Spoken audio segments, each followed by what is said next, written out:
Olá, Prostiranhas. Eu quero apresentar o meu amiguinho, o Pinta. Olá, pra quem não conhece, essa aqui é a Felícia, minha gata. E pra quem não me conhece, eu sou o As... Eu tava a fim de testar alguma coisa diferente dessa vez, então ao invés de só apenas ser o meu PNG falando no fundo, eu decidi mostrar minha cara também, minha bica. Então essa é a minha primeira vez mostrando minha cara na internet. Que incrível, não é mesmo?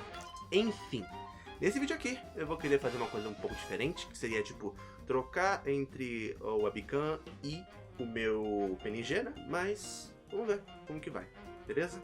Então vamos ao tópico do vídeo de fato, tá bom? Vamos lá. Bem, recentemente eu andei navegando pelos mares da toxicidade, mais conhecidos como X, ou para os íntimos, o Twitter. E acabei me deparando com uma discussão envolvendo aquela cena final do capítulo 4, com a Toriel bêbada dançando com Sans, mesmo após Suzy e Chris chegando em casa tarde e traumatizados, por assim dizer. Durante tudo isso, eu me lembro de um roteiro meu feito há algum tempo atrás, mas que nunca finalizei por procrastinação e preguiça. Mas com o foco dessa discussão em mente envolvendo a personagem Toriel e suas ações ao longo dos 4 capítulos de Deltarune, só me fez ter mais certeza sobre a minha visão da personagem há muito tempo atrás. Neste vídeo eu vou querer abordar sobre a Toriel ambos de Undertale e Deltarune, e como apesar em mundos diferentes, ela consegue ser uma péssima mãe, e ao mesmo tempo que uma esposa terrível para Asgore, com seu egoísmo junto com atitudes questionáveis, mas sempre usando a mesma desculpa por ser mãe, então tá tudo bem. Mal ela sabe com todas essas atitudes pode estar mais machucando aqueles em sua volta do que realmente ajudando. Olá, meu nome é Ezra BR e sejam bem-vindos a mais um vídeo. Bem, antes de dar procedimento ao vídeo, eu quero lembrar algo, que o foco deste vídeo é abrir uma discussão falando sobre a cabra-mãe e trocar uma ideia e argumentos na seção de comentários sobre você, caro telespectador, acha sobre o que foi dito neste vídeo. Lembre-se de manter o respeito e de também, caso gostar do conteúdo, deixar o seu like e inscrição. Esse vídeo vai ser dividido em 2 partes, com base das 2 obras mencionadas anteriormente, para formar uma conclusão no final desse vídeo. Dito isso, chega de enrolação e vamos para o vídeo. No caso da Toriel de Undertale, tem até mesmo poucas informações para falar sobre, já que não se sabe muito como era a relação do Asgore e ela antes de terem o Ezreal. Opa, Ezreal da edição aqui. Eu só gostaria de dar um adendo nessa parte da minha fala. É que antes de falar no roteiro, eu esqueci de mencionar também, mas a gente tem sim um pouco de informação sobre a relação entre Asgore e Toriel, naquelas fitas onde você encontra no laboratório da Alphys, lá por debaixo, né? Então, sim, tem um pouco de informação, mas é muito rasa e não aprofunda muito como é a relação de fato dos dois, sem ser, tipo, por outras pessoas ou alguma coisa do tipo, tá bom? Então, é isso que eu queria dizer. Muito obrigado e continue com o vídeo. Funcionava dinâmica como parte da base da família real. Mas o que já sabemos só com o básico mostrado, e na qual também é facilmente abatido quando jogamos, é como as ações delas são bastante problemáticas. Toriel é uma personagem que prioriza as suas próprias emoções acima de tudo, sendo esse egoísmo mostrado até mesmo quando Asgore, em seu momento de fúria, declara guerra contra a humanidade após perder seus 2 filhos em um único dia. Ao invés dela se colocar no lugar do seu marido e tentar apaziguar a dor dos dois, como um casal deveria fazer, né? Ela, sem pensar 2 vezes, deixa seu cargo como rainha e se fecha nas ruínas desde então, deixando toda a responsabilidade de governar um reino e ainda tolerar a dor da perca de seus filhos completamente sozinho. Eu também não estou aqui para justificar as atitudes questionáveis do Asgore também, para quem estivesse perguntando. Ambos estão machucados naquela circunstância, e no caso do rei, é claro que um cenário como esse iria acontecer, pois quando estamos à flor da pele, nós acabamos não raciocinando muito bem e tomamos atitudes sem pensar 2 vezes. Neste caso, era para Toriel ao menos conversar com Asgore e tentar convencer o mesmo a não fazer isso, já que violência só gera ainda mais violência. Bem, meio que a gente já sabe o resultado da situação, né?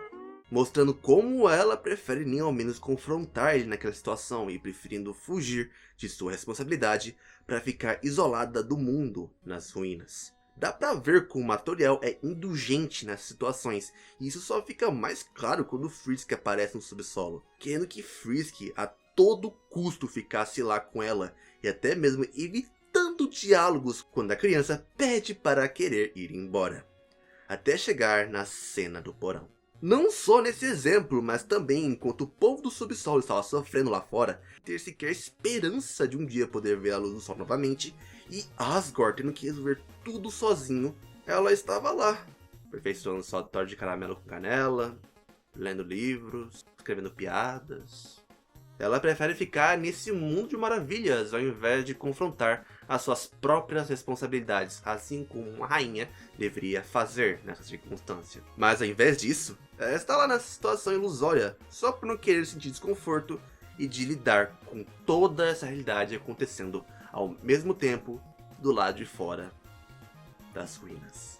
A própria Alphys é um exemplo disso. Ela teve que fazer absurdos na qual ela não queria fazer com os Amalgamates, e mesmo causando diversos problemas para a cientista, ela estava lá, pelo menos tentando onde em tempo de puro desespero, precisava ser tomada uma decisão. E com isso, acabou vindo os Amalgamates.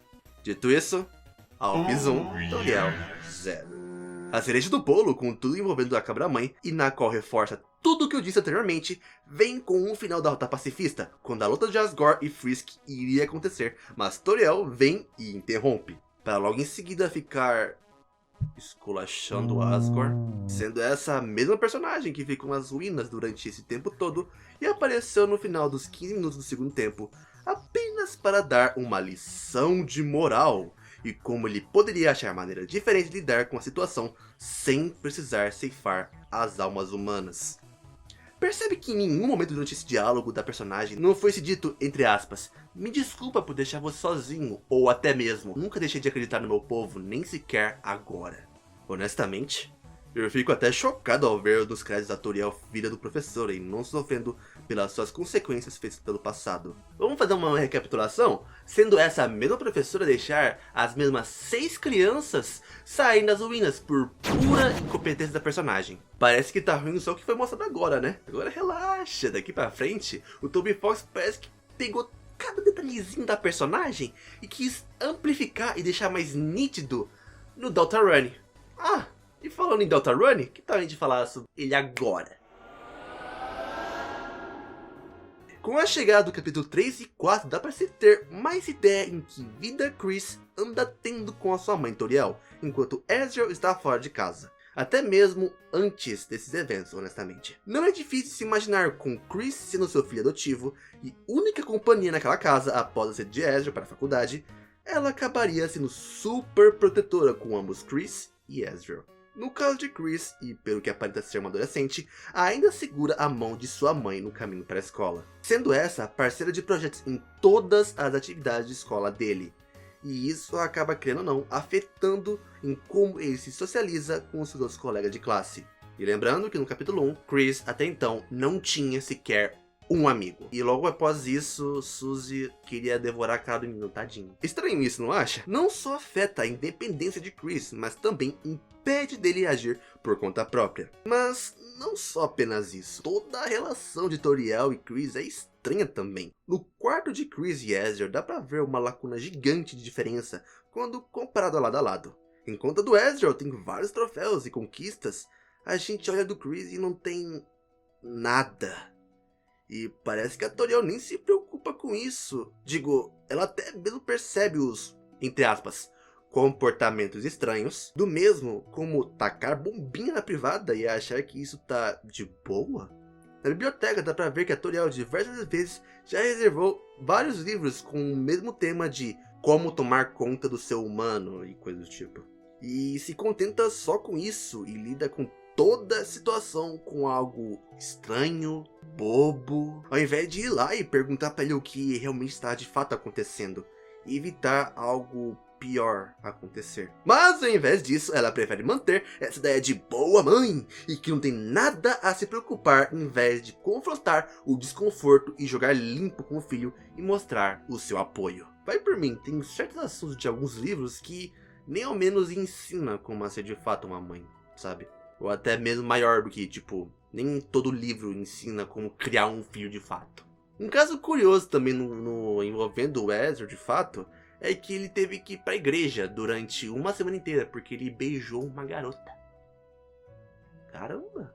Brutal! Então, acabou pro beta. Sabe, uma parada tão normal para alguém que já tá na adolescência, mas sendo por algum motivo patorial um bicho de 7 cabeças e que está fora de suas normas para os seus filhos. E vamos lembrar que essa mesma personagem que, tipo, dito pelo marido da Carol, né? Ela era louquinha na faculdade, então meio hipócrita, não? Dá até mesmo pra entender o motivo dele querer ir pra faculdade, sinceramente. Agora, vamos falar sobre o elefante na sala? A cena do Sans e Toriel no final do capítulo 4, sendo esse momento em específico um red flag gigante botado na tela para quem possuía dúvidas sobre a mãe cabra desde então. Sobre isso em questão, eu tenho que dar 2 contextos a seguir, sendo esse o Asgore e também Chris e Suzy, porque eles são muito importantes para esse caso, para a personagem Toriel de fato. Até então no capítulo 4, não é mostrado o motivo do divórcio entre os dois. Talvez seja por causa de uma caminhonete. Não sei. Mas o que temos certeza é isso, junto com o nosso pai calvo, tentando a todo custo tentar fazer as pazes com a sua ex-esposa, dando buquês e tirando até mesmo momentos cringes para ser um compilado no YouTube.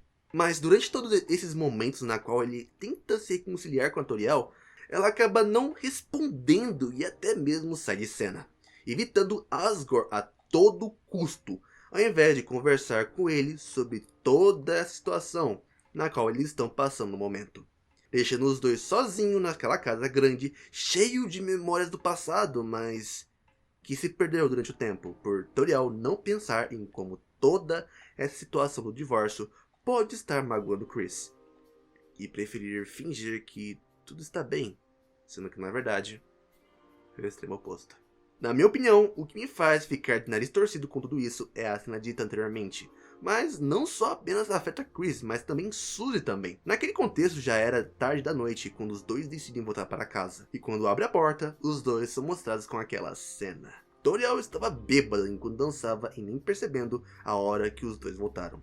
Ela não sentiu culpa ou menos vergonha por não perceber o seu filho e a amiga dele entrando na casa e vendo ela em tal estado. Mas ao invés disso, ela continuou dançando e sem se importar. Suzy, ao ver aquela cena, iria embora e até cabisbaixa, pois, além dos eventos ocorridos anteriormente no capítulo 4, era visto e perceptível a sua frustração em ver sua figura parental em tal estado deplorável. Não se sabe se Toriel depois entrou em contato com Chris para perguntar como está, mas é mais provável que os dois nem ao menos trocaram uma palavra naquela noite chuvosa. Você percebeu algo durante esse vídeo? A personagem persiste com esses mesmos problemas mesmo em mundos diferentes. Ela é emocionalmente indulgente, egoísta e que não percebe o mal que está fazendo com aqueles em sua volta. Apesar de pensar que está fazendo o, entre aspas, certo e também o que uma mãe faria, sendo isso apenas uma mentira na qual ela inventa para justificar os seus atos. Ela não faz isso tudo com uma ideia de ser maliciosa ou de machucar os outros, mas ela não percebe que faz. Ao meu ver, essa é a realidade da personagem e honestamente, nos próximos capítulos, eu acredito que uma hora ou outra, ela vai ter que lidar com isso, querendo ou não. E esse foi o vídeo. E aí, vocês gostaram? Espero que sim, porque é um assunto que eu queria falar há algum tempo, mas eu não soube muito bem como falar sobre, então eu espero que tenham gostado. Inclusive, se você quiser, me segue no do Twitter, tá aparecendo aqui na minha mão. Ó, a minha mão aqui, ó. Ó, o poder da edição. Uau. Enfim, não se esquece também de comentar o que você achou sobre a questão levantada nesse vídeo, né, no caso da Toriel. E é isso. Muito obrigado para todo mundo que veio até aqui. E vejo vocês em um próximo vídeo. Se cuidem e bye. Ah, e lembrando também, aí se alguém no comentário do vídeo falar: nossa, Ezra, você se parece tanto com o Inco do I Wanna Hug the Gator. Em primeiro lugar, eu tenho barba. Em segundo lugar, eu não sou playboy. Então, pelo amor de Deus, pega leve, por favor. Nossa.